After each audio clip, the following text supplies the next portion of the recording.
PC like this is going to be able to play most games at ultra settings. So what do you need to build a desktop? Well, of course, first you need a table. I chose Corsair's 16GB Vengeance LED RAM for two main reasons. One, it has LEDs and we do like lights in our gaming desktops.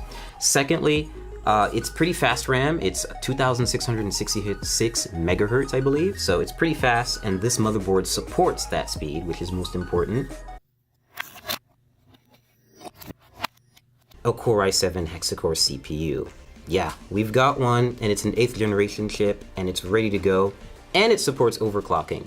And we're just gonna carefully lean it down into the system and make sure that everything lines up, and we're gonna clasp down on it, and we'll be good to go.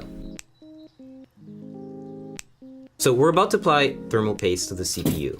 Every CPU cooler actually comes with a bit of thermal paste already neatly applied in a circle around it, but it's usually not enough. It's good, essentially PC building practice to have a little bit extra and layer it on top of the CPU.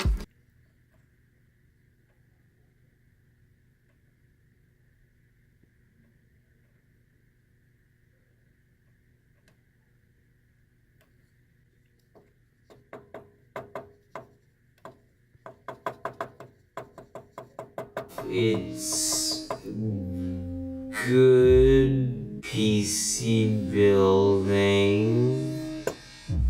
practice to have a little bit extra.